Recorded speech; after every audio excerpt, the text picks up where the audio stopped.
नमस्कार, मी अमृता आकाश. आरोग्यम धनसंपदामध्ये आपलं स्वागत. आज आपण विना औषध विना ऑपरेशन ॲक्युपंक्चर उपचार याविषयी माहिती घेणार आहोत आणि आपल्याला मार्गदर्शन करण्यासाठी आपल्यासोबत आहेत डॉक्टर पी.बी. लोहिया आणि डॉक्टर सचिन लोहिया. डॉक्टर, तुम्हा दोघांचंही कार्यक्रमात स्वागत. नमस्कार. विषयाला आपण सुरुवात करणार आहोत. त्याआधी आपण डॉक्टरांची ओळख करून घेऊयात. Doctor PB. लोहिया हे मूलतः ॲलोपॅथी डॉक्टर, ॲक्युपंक्चर स्पेशलिस्ट आहेत. तर ॲक्युपंक्चर स्पेशलिस्ट ते आहेत. त्याचबरोबर इंडियन अकॅडमी ऑफ ॲक्युपंक्चर सायन्सचे चेअरमन आणि वर्ल्ड असोसिएशन ऑफ चायनीज मेडिसिनचे व्हाईस चेअरमन देखील आहेत. Doctor PB. लोहिया हे अनेक देशात प्रोफेसर देखील विजिट देखील ते करतात. तर doctor covid task force Ayush महाराष्ट्राचे मेंबर आहेत. डॉक्टरांना best acupuncture teacher award, physician of the century international award तसंच अनेक राष्ट्रीय आणि आंतरराष्ट्रीय पुरस्कारानं सन्मानित करण्यात आलं आहे. तसंच डॉक्टर सचिन लोहिया हे पेन फिजिशियन आणि सिनियर ॲक्युपंक्चरिस्ट आहेत. तर डॉक्टर, आज आपण विना औषध विना ऑपरेशन देखील ॲक्युपंक्चरमुळे अनेक आजार बरे होतात याविषयी माहिती घेणार आहोत. सगळ्यात आधी आपल्यापासून मी सुरुवात करते. तुम्ही स्वतः ॲलोपॅथी डॉक्टर आहात, तरी देखील ॲक्युपंक्चरकडे तुम्ही वळालात, तर हे नेमकं कसं? मी एकटाच नाही, मी, माझी पत्नी, माझे दोन्ही मुलं हे पण ॲलोपॅथीचे डॉक्टर आहेत. दोन्ही सुनासुद्धा मेडिकल डॉक्टर आहेत. पूर्वी परळी वैजनाथ येथे माझं मॅटर्निटी आणि सर्जरी मोठं हॉस्पिटल होतं. ॲलोपॅथी प्रॅक्टिस खूप चांगली चालली होती, परंतु मानसिक समाधान नव्हता. मला वाटत होतं की आपण रोगांची लक्षणं नीट करतो, ॲलोपॅथीने टेम्पररी उपचार करतो, त्यामुळं काहीतरी असं करायला पाहिजे ज्याने कायमस्वरूपी उपचाराचा प्रयत्न करता येईल. त्यामुळे मला पैसा ॲलोपॅथीत भरपूर मिळाला, पण मानसिक समाधान मिळालं नाही, जे मला आता ॲक्युपंक्चरमध्ये मिळतं. कारण ॲक्युपंक्चरमध्ये अनेक रोगांचा कायमस्वरूपी उपचार करायचा प्रयत्न आपण करू शकतो. अगदीच. मात्र इतर उपचार पद्धतींपेक्षा ॲक्युपंक्चरचे नेमके विशेष फायदे असे काय आहेत? पुष्कळ फायदे आहेत. पहिला फायदा आहे की ॲक्युपंक्चर ही विना औषध उपचार पद्धती असल्यामुळे औषधाचा खर्च नाही. त्याचबरोबर औषधाचे पॉसिबल साईड इफेक्ट जे होतात, कारण ॲलोपॅथीचे औषध आम्ही जे घेतो ते केमिकल असतात. किडनी किंवा लिव्हर डॅमेज व्हायची दाट शक्यता असते किंवा बरेच प्रकारचे साईड इफेक्ट होत असतात. ॲक्युपंक्चरमध्ये कुठलेच औषध नसल्यामुळे हे 100% सेफ आहे ना. साईड इफेक्ट काहीच नाही, खर्च कमी इतर उपचार पद्धतीच्या मानाने. आणि सगळ्यात महत्त्वाचा फायदा हा की केवळ लक्षणाचा उपचार करण्याच्या ऐवजी रोगाचं मूळ शोधून आपण कायमस्वरूपी उपचार करू शकतो. अगदीच. आमच्याकडे ॲक्युग्राफ नावाचं एक टेक्निक आहे. कॉम्प्युटरवर पेन चेक करतो आम्ही, त्याच्यात प्रत्येक अवयवात किती एनर्जी ह्याचा ग्राफ येतो, पंचमहाभूताचा ग्राफ येतो. त्याशिवाय आम्ही पेशंटची नाडी तपासतो, जीभ तपासतो आणि रोगाचं मूळ शोधून काढतो. आणि मुळासकट अनेक रोग जे अदरवाईज आम्ही कायमस्वरूपी समजतो की हा नीट होणार नाही, ते अनेक रोग कायमस्वरूपी नीट होऊ शकतात. हा सगळ्यात मोठा फायदा आहे. अगदीच. डॉक्टर सचिन, मला सांगा, जसं आता सरांनी सांगितलं, विना औषध खरं तर एखादा रुग्ण बरा होतो, हे नेमकं कसं शक्य आहे? हल्ली कसं दवाखाना लिहिलेलं असतं, त्याच्यामुळं प्रत्येकाला वाटतं की दवा खाल्ल्याशिवाय बरंच होणार नाही. तर इथे ॲक्युपंक्चर थोडं वेगळं आहे. काहीतरी मिसिंग लिंक आहे ज्याच्यामुळं अनेक आजार बरेच होत नाही आहेत. आणि रुग्ण हा स्पेशालिस्ट, तो स्पेशालिस्ट, ही उपचार पद्धती करतोय, पण आजार तर काही बराच होत नाही आहे. तर ही मिसिंग लिंक जी आहे, मी ॲलोपॅथीचा डॉक्टर आहे. ॲलोपॅथीमध्ये आम्ही एनर्जी सिस्टीम मानत नाही, ॲक्युपंक्चरमध्ये एनर्जी सिस्टीम मागतो. त्याला म्हणतात ची, ऊर्जा. ही ऊर्जा पूर्ण शरीरामध्ये वाहत असते आणि सर्व अवयवांना एकमेकांशी जोडते, सर्वांना फॅमिली मेंबर बनवून ठेवते. ही ऊर्जा कुठेतरी थांबली किंवा ब्लॉक झाली की आजार होतात. जसं आता मी तुम्हाला ह्याच्यावर दाखवतो. हा आपला ॲक्युपंक्चरचा मॉडेल आहे. तर ह्याच्यावरती हे सगळे ॲक्युपंक्चरचे पॉईंट्स आहेत. हे सगळे ऊर्जा चेतना प्रवाह, ज्यातनं ऊर्जा वाहत असते. इथे कुठेतरी समजा हाताचा चेतना प्रवाह इथं ब्लॉक झाला, तर पुढे जर ताकद नाही आली तर हा निकामी होऊ शकतो. इथं मुंग्या येऊ शकतात, बधीरपणा होऊ शकतो. ॲक्युपंक्चरच्या निडलने, जसं एखाद्या गटारमध्ये जर कचरा तुंबला तर त्या ठिकाणी प्रेशर खूप वाढतं, तसं तिथं ठसठसून दुखतं. जर आपण तो सप्लाय व्यवस्थित केला, प्रवाह व्यवस्थित झाला, तिथपर्यंत ताकद आली तर बोटही हालायला लागतील, मुंग्या असतील ते त्या जातील, हातात ताकद वाढेल. तिथं ठसठसून एका ठिकाणी दुखत असेल जिथे एनर्जीचा प्रवाह आहे ते दुरुस्त होईल. आतमधले अवयवांना पण ही चेतना प्रवाह जोडलेली असतात. त्याच्यामध्ये पण ब्लॉक असेल तर किडनीचा प्रॉब्लेम होऊ शकतो, लिव्हरच्या ह्याच्यात झालं तर फॅटी लिव्हर होणार, तसंच हार्टचं.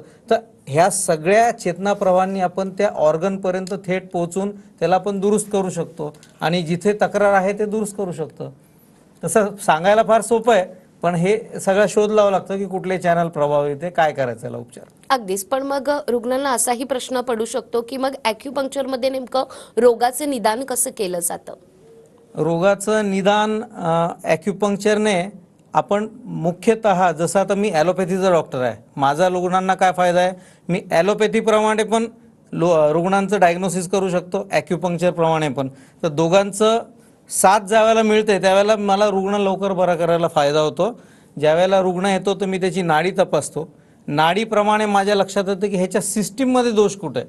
जसं एखादा पेशंट ॲसिडिटीचा आला, नुसतं अँटासिड देऊन होणार नाही, ॲसिडिटीची गोळी सगळ्यांना कॉमन आहे, पण ॲक्युपंक्चर ही ॲसिडिटी लिव्हरमुळे असू शकते, मोठ्या आतड्यामुळे असू शकते, रक्ताच्या उष्णतेने असू शकते, प्लीहा कमजोर असल्याने असू शकते. नाडी परीक्षेने कळतं जिभेवरून त्याच्यावर की रुग्णाची प्रकृती कशी आहे, हेल्थ कशी आहे, त्याच्यामध्ये रक्त तुंबलेले लिव्हरमध्ये का लंग्समध्ये काही इश्यू का काय. बऱ्याच रुग्णांचं जिभेवरून कळतं, नाडीवरून कळतं. दोन्हीचं आपण साथ घातली आणि रुग्णांची काही अडचण जे आहेत, जे कंप्लेंट्स आहेत ते लक्षात घेतलं तर आपल्याला लक्षात येतं की ह्याला कुठल्या बिंदूंनी उपचार करून आपण दुरुस्त करू शकतो. तसंच ॲक्युपंक्चर म्हणल्यानंतर सगळ्यांना भीती वाटते. मी जसं आता मॉडेल दाखवला, निडल्स होत्या त्यात. सर्वप्रथम तर या ज्या निडल्स आहेत या डिस्पोजेबल आहेत, वन टाईम यूज आहेत, त्याच्यामुळे दुसरं कुठला आजार व्हायची भीती नाही. या एवढा बारीक आहेत की आपल्याला ह्याच्यावर कॅमेऱ्यावर पण दिसणार नाही. तर हे या पद्धतीने आपण ते निडल लावतो. अगदी पेनलेस आहे, ह्याच्याने त्रास होत नाही, या पद्धतीने आपण निडल लावतो. हे जे ट्रीटमेंट सेशन्स असतात ॲक्युपंक्चरचे, आता एकदा मी रुग्ण तपासला, एक निष्णात ॲक्युपंक्चर तज्ज्ञ जास्तीत जास्त 8 ते 10 बिंदू शोधून काढेल आणि त्यावर हे फाईन निडल लावून एक मशीनने आम्ही त्याला उत्तेजित करतो, त्याचा प्रवाह व्यवस्थित करतो, त्याच्याने अनेक आजार बरे होतात. या पद्धतीचा सोपा उपचार आहे ते. अगदीच. मात्र या उपचारांची पद्धत किंवा काही अवधी देखील याला असतो का? अवधी हा बराच मी म्हणतो की रुग्णावर अवलंबून आहे. जेवढं तुम्ही लवकर याल तेवढं फास्ट होणार. लकव्याचा पेशंट जर 3ऱ्या-4थ्या दिवशी आला तर 10-15 दिवसामध्ये तर बरेचसे पेशंट दुरुस्त होऊन जातात. त्याच्यामुळं अवधी साधारण आम्ही 8 ते 10 दिवस एका महिन्यात ट्रीटमेंट देतो, मॅक्झिमम 15 दिवसापर्यंत देतो. एक सेशन जो ॲक्युपंक्चरचा असतो तो 20 मिनिटाचा असतो. हे निडल्स लावून मशीननी उत्तेजित करतो. ज्या रुग्णांना सुयांची भीती वाटते त्याला लेझरनी आम्ही उत्तेजित करतो. काही डोळ्याच्या जवळचे बिंदू असतात जिथे निडल नाही लावता येत, तिथं लेझरनी आम्ही उत्तेजित करतो. एक मॉक्सा म्हणून असते, हीट असते, जसं वयोवृद्ध लोक असतात, गुडघे दुखतात, ते निडल लावून त्याला हीट करतो आम्ही, त्याच्याने त्याच्यातली ताकद वाढायला मदत होते. तर असे बरेच ह्याच्यामध्ये पण वेगवेगळे छोटे छोटे भाग आहेत ॲक्युपंक्चरचे, त्या पद्धतीने आपण करू शकतो. अगदीच. सर, यानंतर मला सांगा की अर्धांगवायू किंवा चेहऱ्याचा जो लकवा आहे तो देखील या उपचारांनी बरा होऊ शकतो का? अर्धांगवायू हा 40-45 पेक्षा ज्यांचं वय जास्त आहे आणि ज्यांना बीपीचा त्रास आहे, त्यांचं कुणाशी भांडण झालं, औषध नाही घेतलं, काही कारणाने ब्लड प्रेशर शूटअप झालं तर मेंदूमध्ये रक्तस्राव होतो. काही लोकांना रक्तामध्ये गुठळ्या तयार होतात आणि त्या कुठल्या आर्टरीमध्ये अडकतात, त्यामुळे अर्धांगवायू होतो. खूप कॉमन आहे. हा पेशंट जर आमच्याकडे ताबडतोब 2-4 दिवसात आला तर 2-4 दिवसात 90% नीट होऊन जातो. परंतु जो जर उशिरा आला 2 महिन्यांनी 4 महिन्यांनी तर त्याला वेळ लागतो. माझे एक मेवणे आहेत, त्यांची पूर्ण साईड गेली होती, डावी बाजू. 1 महिन्याने आले, 8 दिवसात पूर्ण नीट झाले. तर लकव्याचे खूप पेशंट आमच्याकडे येतात. दुसरा लकवा म्हणजे चेहऱ्याचा लकवा, तोंड वाकडं होतं, त्याला बेल्स पाल्सी म्हणतात.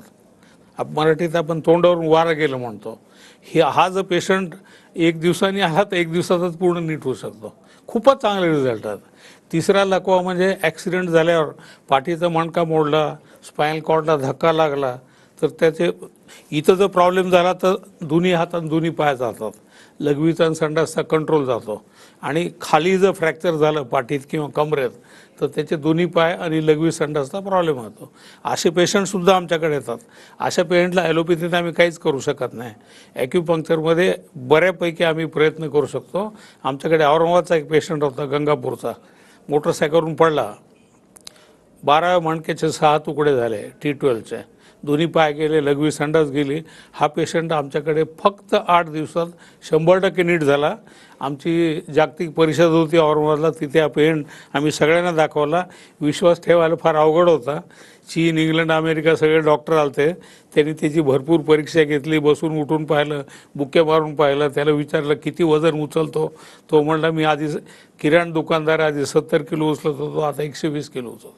तर लकव्याचा कुठलाही प्रकार असेल तर बऱ्यापैकी गुलेनबरी सिंड्रोम नावाचा एक रोग आहे, त्याच्यातसुद्धा हातापायाचा पॅरालिसिस होऊ शकतो. त्याच्यातसुद्धा अतिशय चांगले रिझल्ट आहेत.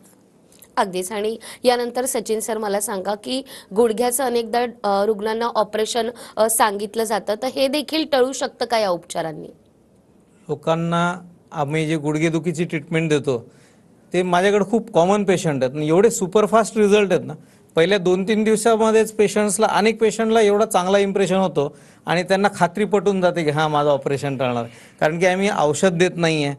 फक्त ह्याच्यात इम्पॉर्टंट काय आहे, मी म्हटल्याप्रमाणे योग्य निदान, ॲक्युपंक्चरचं योग्य बिंदूंची निवड आणि त्याच्यावर उपचार. तसं पाहिलं तर गुडघेदुखी काही आजार नाही आहे, वयाप्रमाणे होत असतं. जसं एखादा 50शीत माणूस आहे, पण त्याची जी गुडघे आहेत ते 70 जेवढे घासले गेले तर त्याला नैसर्गिक त्रास होणार आहे. पण तेवढाच त्रास 70मध्ये असला तेवढा होणार नाही. तर आपल्या 2 हाडांच्यामध्ये जी कुर्ची असते त्याच्यात गॅप कमी होतो गादी घासल्यामुळे, आतमधला कार्टिलेज घासून जातो. बरेच पेशंट येऊन म्हणतात की डॉक्टर गुडघ्यात गॅप कमी झाला. गॅप कमी झाला म्हणजे कार्टिलेज घासला. आपल्या ट्रीटमेंटने तिथली सूज कमी होते ॲक्युपंक्चरने, त्याच्यात लुब्रिकेशन वाढायला मदत होते. परत मी सांगतो की बिंदूंची निवड महत्त्वाची आहे, कारण की त्याच्यात लुब्रिकेशन का कमी झालं, स्त्रियांमध्ये हॉर्मोन इम्बॅलन्समुळे होणार, वयोवृद्धमुळे आतमध्ये शरीरामध्ये अग्नी घटक वाढल्याने होणार, असे विविध कारणं आहेत. वात प्रकृतीचे वेगळे कारण आहेत, त्याप्रमाणे ट्रीटमेंट करायचे. अतिशय सुंदर रिझल्ट आहेत. माझ्याकडे जे पेशंट आधी ओला उबरने म्हणजे प्रायव्हेट टॅक्सीने यायचे, ते आता बसमध्ये जातात येतात सिटी बसने मुंबईला. एवढे चांगले रिझल्ट, उत्कृष्ट आहेत. अगदीच. आणि यानंतर आणखीन एक आजार म्हणजे आता आपली जीवनशैली बदलत चालली आहे, त्यामुळे अनेकांना आपण बघतो मणक्याचे आजार होतात, स्पॉन्डिलिसिस किंवा स्लिप डिस्कचा त्रास होतो. तर हे देखील आजार बरे होऊ शकतात का? सॉफ्टवेअर टेक्नॉलॉजीचं जग आहे आता. आपण ह्याला सॉफ्टवेअर सिंड्रोम म्हणतो. तर मणक्यांच्यामध्ये ज्या कुर्च्या आहेत त्या पण घासतात, मणके पण सारखं सतत एक ठिकाणी बसून बसून त्याचे थोडे आकार बदलतात, त्याची झीज होते. त्याच्यामुळं मणक्यांमध्ये जर दुखणं असेल, मान अवघडते, पाठ अवघडते, कंबर अवघडते, स्पॉन्डिलोसिस म्हणतो. त्या 2 मणक्यांच्या मध्ये जी डिस्क असते ती डिस्क जर फुगून अशी फुगली 2 मणक्यांच्या मधली, तर दोन्हीकडं हातापायाला जाणारे जे नर्व्ज असतात त्याच्यावर प्रेशर येतो.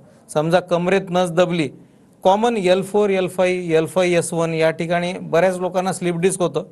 बँकचे लोक असतात, सॉफ्टवेअर टेक्नॉलॉजीमध्ये कॉम्प्युटरवर बसणारे, त्यांना कॉमन होतं. तर ही जी डिस्क फुगते त्याच्याने पायाला जाणाऱ्या जे चॅनल्स आहेत त्याच्यावर प्रेशर येतं. मग कोणाचा पाय साईडने दुखतो, कोणाला मुंगे येतात, कोणाला बधीरपणा होतो. अतिशय माझ्याकडे म्हणजे जास्त नस दबल्यामुळं पायाला लटका पडणारे पण पेशंट येतात, त्याला फूट ड्रॉप म्हणतो.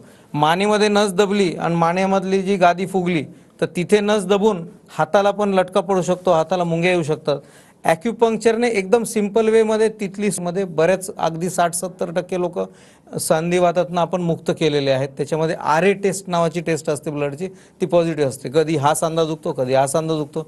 शरीराची नैसर्गिक प्रतिकारशक्ती ही वाढून आपण ते दुरुस्त करू शकतो. असे म्हणजे जवळपास सर्व जेवढे जॉईंट आहेत, कुठेही दुख आहे, फायब्रोमायल्जिया, मायोफेशियल पेन सिंड्रोम असेल, अनेक आजारांवर उपचार होतो. अगदीच. सर, यानंतर हृदयविकारावर आम्हाला काय सांगाल? हृदयविकार, आता जसं वय वाढतं तसं आपल्या हृदयामध्ये जी आर्टरी, हृदयाला रक्त पुरवठा करणारी जी आर्टरी आहे, कोरोनरी आर्टरी, त्याच्यामध्ये अडथळे निर्माण होतात, ब्लॉक्स निर्माण होतात. तर ॲलोपॅथीत आम्ही काय करतो, अशा पेशंटला काय होतं, थोडं चाललं की इथं छातीत दुखतं आणि असं एका हातात दुखतं. मग ॲलोपॅथीत आम्ही ECG करतो, स्ट्रेस टेस्ट करतो, एन्जिओग्राफी करतो. 1 ब्लॉक असेल तर त्याला स्टेंट टाकतात आणि 3 ब्लॉक असतील तर त्याला बायपास सर्जरी करतात. असे अनेक पेशंट आमच्याकडे ट्रीटमेंटला येतात आणि आम्ही असे इवन ट्रिपल वेझल डिझीज म्हणजे 3 ब्लॉक असलेले लोकांचे सुद्धा आम्ही ॲक्युपंक्चरनी ट्रीटमेंट करून बायपास टाळले. इथं दादरचा एक पेशंट होता आम्हाला, दादरला 2 मिनिट चाललं की त्याला थांबावं लागायचं, इतकं त्रास व्हायचा त्याला. आमच्या ट्रीटमेंटमध्ये 6 ते 8 महिने ट्रीटमेंट केली आणि तो 1-1 घंटा चालू लागला. त्याला विचारलं मी, आता किती चालता येतं? तो म्हणला 1 तास चालू शकतो, नंतर थांबावं लागतं कारण माझे गुडघे दुखतात.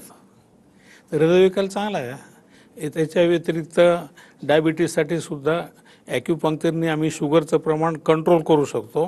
पण हा अनुवंशिक असल्यामुळे आम्ही काय करतो, कंट्रोलसाठी तुम्ही गोळ्या घ्या आणि त्याचे पॉसिबल कॉम्प्लिकेशन टाळण्यासाठी, म्हणजे काही लोकांची डायबिटीसवाल्याची किडनी खराब होते, कोणाचं डोळ्याचा रेटिना खराब होतो, अंधत्व येतं, नपुसकत्व येतं, असे बरेच डायबिटिक न्यूरोपॅथी होते. तर हे सगळेच जे पॉसिबल साईड इफेक्ट आहेत त्याचं ॲक्युपंक्चरने आम्ही प्रिव्हेन्शनही करू शकतो आणि ट्रीटमेंटही करू शकतो.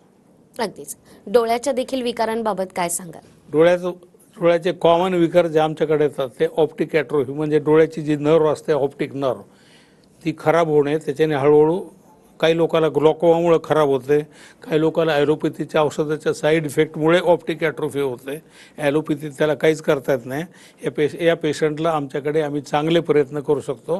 माझ्याकडे अकोल्याचा एक मुलगा होता, टोटल आंधळा होता, दोन्ही डोळ्यात ऑप्टिक ॲट्रोफी होते.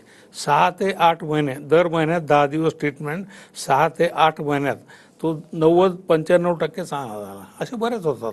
याशिवाय काही लोक रेटिना खराब होतो डोळ्याचा, खास करून डायबिटीसवाल्याला डायबिटिक रेटिनोपॅथी फार कॉमन आहे आणि त्याच्यामुळं अंधत्व येऊ शकतं. तर अशा पेशंटला सुद्धा आम्ही ॲक्युपंक्चरने चांगल्यापैकी करू शकतो. अगदीच. आपल्याकडे सेलिब्रिटी देखील उपचारांसाठी येतात असं आम्ही ऐकलंय, तर याबद्दलही काय सांगाल? लोकांना असं वाटतं की सेलिब्रिटी ॲक्युपंक्चर घेत नसतील, त्यांना सुयांची भीती वाटत असेल.